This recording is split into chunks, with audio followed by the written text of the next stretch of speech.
simple. Today I thought we would take a look at a book that we've never looked at before on my channel. A book I've never looked at all, actually, called The Garden Design Book. This is by Cheryl Mercer and the editors of Garden Design magazine.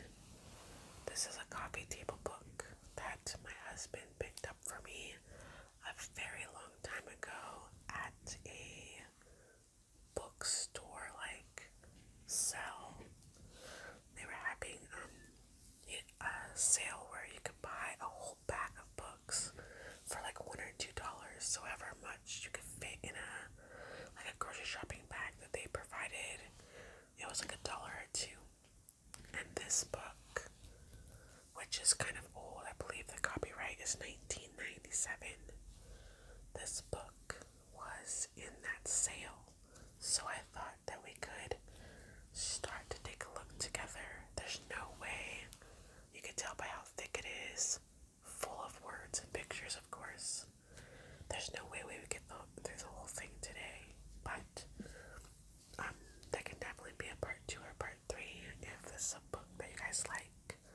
And I'm doing whispering now, but I can do soft spoken in the future. I literally have to scoot it over a little bit to open it because it's so large.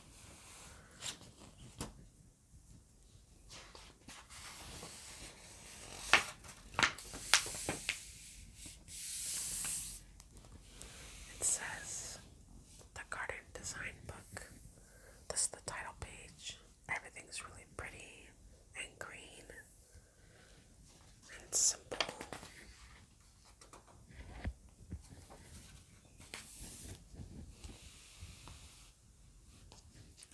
Give me 1 second, you guys. I think I'm going to readjust so we can see better. Okay, I repositioned my camera and tripod a little bit. This is the foreword. We won't read that. I mostly just want to really look at the pictures. We have a table of contents here. So in the beginning, it's the new gardener. Then we have the 5 senses, the essential design elements, plants as design tools, and plans for the whole garden. So it really takes you from beginning to end on having a garden. Maybe I'll get some tips and tricks because I do not possess a green thumb at all. I try, but I don't. This says the new gardener, and it says, who is the new gardener? What is the new garden? How does the garden grow? And it's like a black and white image, if you can't tell, of, I believe, roses, like rose buds. You can kind of see like the swirling designs. And then there's another rose that's going off to the sides. So it looks like it's actually an up close part of like a bouquet, I think.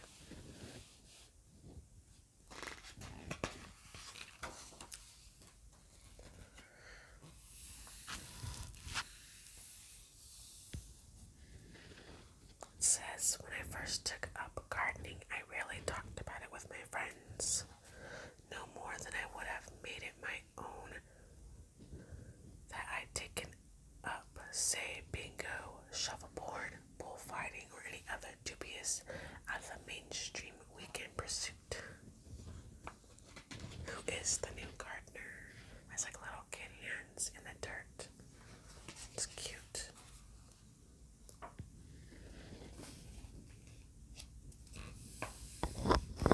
So this looks like a picture of someone. It says the baby boomer era. So like a mom doing the flowers with a dad. It looks like he might be mowing the lawn or fertilizing. I'm not really sure.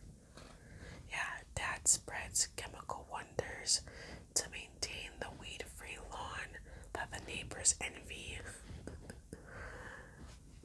That's very interesting.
does it say? It says Americans have a long history of adapting garden ideas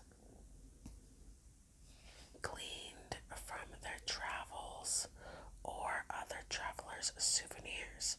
A late 19th century stereograph below shows Italian inspired topiary on the Wellesley, Massachusetts estate of Boston financier Horatio Hollis Hunwell.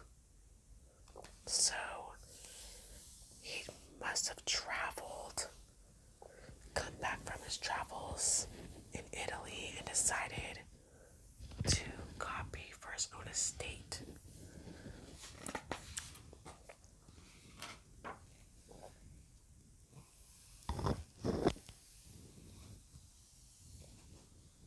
She says, my readings have taken me to gardens far and wide, ancient gardens mostly, and over again to the majestic, herbaceous borders that thrive in England's cool, damp summers. Yet, whatever I read about gardening in those days rarely reminded me of home or showed me what I myself could do. Instead, they were books to dream with, to look at, and then to put back on the shelf. Before I went outside, I tried to figure out what to do next. That's so true. This looks like, I don't know if you guys can see, but it looks like a naked person. I can't see any body parts, don't worry. But it looks like they're like staring off into the distance at the water. And there's back here in the background, there's like a castle.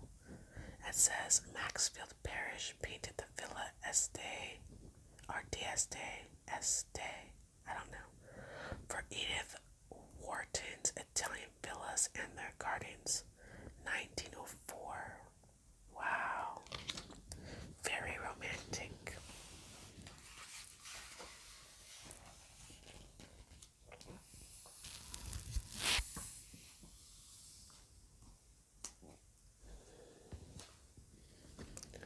Gardening is a minute for yourself, solitary activity, a chance to connect with oneself as much as with the soil. The only time some of us have to play our private tapes or stop to think about absolutely nothing. Maybe that's why my mom likes to garden so much. This is pretty cool. Scrapbooking. So it's like a dried flower and then like some actual pictures of a garden. It's pretty cool. So if you do something that you're proud of, you can keep it forever. What is The New Garden? Now remember, you guys, this book is from 1997, so when they talk about like The New Garden, it's not new. It's, 30 years old almost. This is pretty interesting. This is one of the rooftop gardens that they were talking about. It says, though the concept of the outdoor room has been around for centuries, there are ample opportunities for new variations on the theme. A whimsical carpet has been painted on a concrete floor with eye-catching planters and furniture to transform a bleak New York City rooftop into a stylishly livable terrace. So that's not even a real carpet, that's someone's painting. That's amazing. And this one over here, this looks like what you see out in the desert in California or Arizona. A lot of cacti, a lot of succulents, almost all like succulents that don't need a lot of water. Yeah, see, it says Los Angeles. That's just a couple hours from where I live. Not even a couple hours. Told you that was California. Wow. It says once the garden is in place, you can dream about how you want to change it. The further along the garden is, the more elaborate the dreams. Everything about your life can find its way into the garden. Colors from a painting you admire, influences from the places you've traveled, the herbs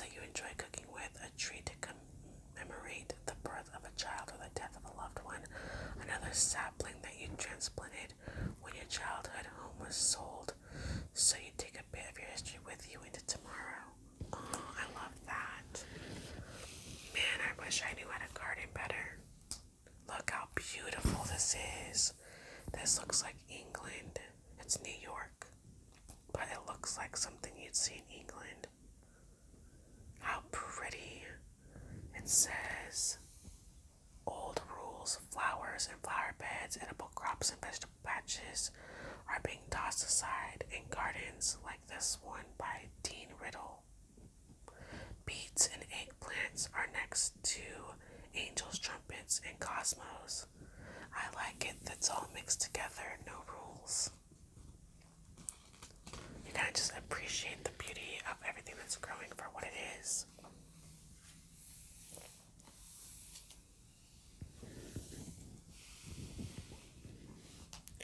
How does the garden grow? I don't know. I'm just gonna kind of turn past. Oh, look at this beautiful image. That's snow, you guys. A huge tree blanketed in snow. In the crack of the book right here is it like a gazebo, it looks like. Wow. So pretty. Really pretty. Little girl gardening. So cute. She has little seeds in her hand and a seed packet. Gardens also connect to other gardens and gardeners. Our cities are much the better for the way our communities organize themselves around special project gardens, community tended greens, and the container plantings and window boxes that enhance our streets. I wish I lived somewhere where there was a community garden, but I don't think I have one in my city. Look at everyone gathering in the community garden. So cool to have a community garden near you. Have you ever tried planting in it? My stepmother-in-law in England, right down the street from their house, they actually have a community garden where you can go and kind of like claim a little plot of land that you share with other people. Look at this. That's the before picture right there of this house. Look, there's like no landscaping, no greenery whatsoever. And then if I go to the other page right here, look, that's what it is afterwards. Unrecognizable. Look how beautiful. That's insane. Wow. Wow, wow, wow. How amazing. How amazing. The five senses: sight, touch, smell, sound, and taste. This looks like a big sunflower in black and white. That's my guess. The fuzzy flower clusters or panicles of something Latin that I can't say. Wow, look how pretty.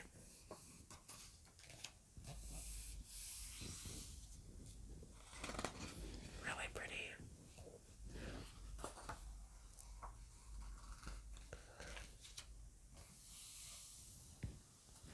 A bouquet of basil. Yum. Dude, fresh picked herbs. There's nothing better. Corn on the cob. White corn on the cob. Yum, yum, yum, yum. That's like my husband's favorite right there. It says the squeak of shucked leaves starts us salivating. I can literally like hear that sound in my head as soon as I like read those words. That's so funny.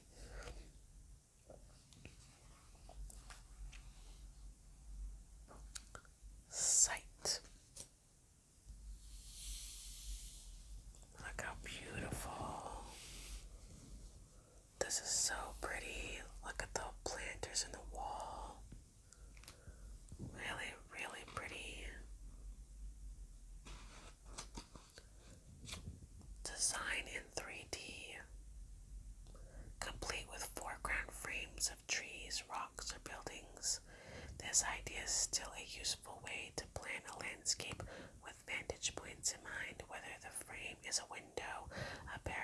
shops or a gateway. This is a garden in Connecticut. Pretty, pretty, pretty. Oh wow, look. Look at that. How beautiful. These are two different pictures. But look how beautiful. This says borrowed view. The smaller the garden, the more it benefits from an ancient Asian design strategy. I don't know how to say that, but it's a different word in Chinese and a different word in Japanese. That's called borrowing views, the artful framing of scenery outside the garden that makes the property appear to stretch beyond its boundaries. This is a picture of the Pacific Northwest, so also not too far from home. This says silhouette. Look how pretty. It's easy to be seduced by the brilliant colors and textures of plants in full daylight and to forget the patterns they create when the sun is behind them. Really pretty. Michigan. It says 5 ways to look at a garden. Okay, let's look at this. 5 ways to look at a garden. It says put dark toned foliage and flowers towards the back. Take black and white photos, not color. Taper the sidelines towards the central vanishing point. Track shadows cast by trees or buildings. And plant white varieties of fast-growing annuals like cosmos, sunflowers, petunias, moonflower. What is a moonflower? I'm gonna look that up afterwards because I don't know what that is. Small world, look at a little like creek. That's so cute. That's like making the most of like a situation. It says that it's a tight corner and he used some tricks. That's really cool. An Oregon courtyard that's only 336 square feet. This is cute. I wonder what these are. Oh, these look like the things that I made in my garden sticker book in my recent video. Those look like the things that I put in the tree. That's so weird. I don't even know what it was. Doesn't that look like it? If you guys watch that video, you know what I'm talking about. Wow. And they put a mirror outside. Just different ways to draw light and make small spaces look big even outside. In gardens, as on film, close-ups combine breathtaking intimacy. Look how cool. Wow. This is a piece of Swiss chard. Looks like veins. And this over here is a halo of something that I can't read. Autumn offers seed heads like the halo of the Tragopogon. I don't know what that is. It looks like a wish flower. I'm like, is that a dandelion? See, some of the stuff is in the Latin language, the Latin word for certain plants, and I'm like, I don't know. Did not take that class, guys. Look how cute dog bushes. This is really pretty. Backlighting vivid autumn foliage, like the leaves of this Japanese maple, takes on a jewel-like brilliance when it's seen with a rising or setting sun shimmering through from behind. That's really pretty. I'm gonna scoot over. Isn't that beautiful? That's such a beautiful picture. There's like orange leaves, and the sun is coming through from the back. There's some like rock features, big rocks and small rocks down here. Really pretty. The next one is touch. This is shaggy bark. That's really cool. I love the image of the snow, just like powdery snow sitting on top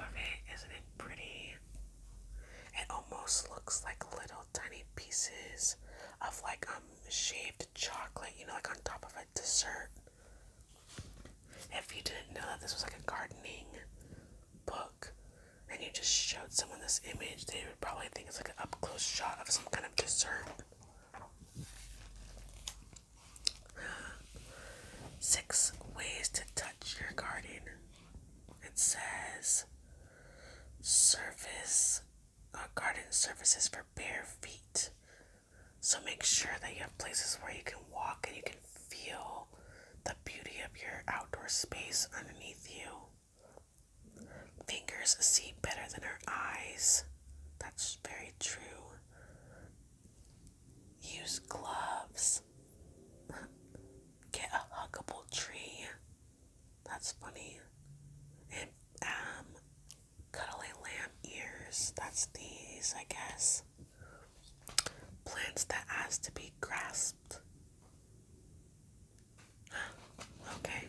And obedient plants. That's a lot of moss on that rock.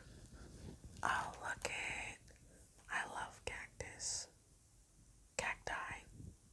Cactus. Whatever. You guys know. This one's really pretty.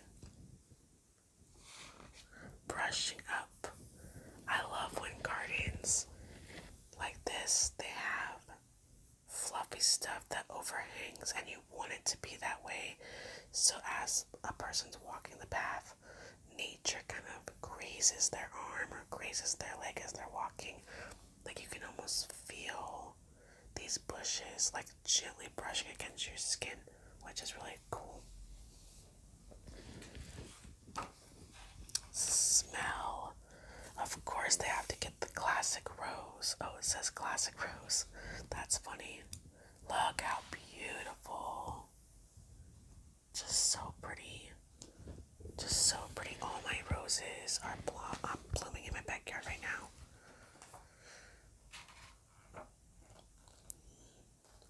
Wood, pine needles. Can't you just smell it? Like if you just looking at the image of the pine needles, you can imagine like breaking one off and kind of like rubbing it in your fingers, and you can smell it, and it smells like Christmas. This is pretty. I love this color. It's so pretty. With like a pot that's a little bit bluer than the flower. So nice. Aromatic herbs. Look how pretty. I've seen lots of gardens like this. This is so pretty. So well done. I wish I could do stuff like this. I bet you get lots of glorious bees in a garden like this. 7 ways to be led by your nose. Fragrances emerge at dusk. Perfume an entire garden. Most fragrant fruit is strawberries, muskmelon, and quince. Is it quince? You guys, I seriously don't know because I don't eat it. Floral scents for outdoors in late winter and early spring. Honeysuckle, witch hazel. You can use witch hazel on your face. That's what I do. Herbs with varieties of multiple fragrances. Mint, chocolate, lemon, apple, and pineapple. And scented geranium, which can smell like lemon, peppermint, orange, rose, nutmeg, cinnamon, and almond. You can plant creeping thymes that release scent as you walk. Or you can plant, for a hint of cherry blended with honey, plant heliotrope. I've never heard of it. Sound. Oh, the whispers. The whispers of the softness. Oh my gosh. Like it gives me goosebumps. It's Mexican feather grass. Look how pretty. It looks like feathers. It looks like it's not even real. Crunchy leaves. Oh my gosh, look at the crunchy leaves. And look at the greenery. The moss is just so green. It says, what's more luxurious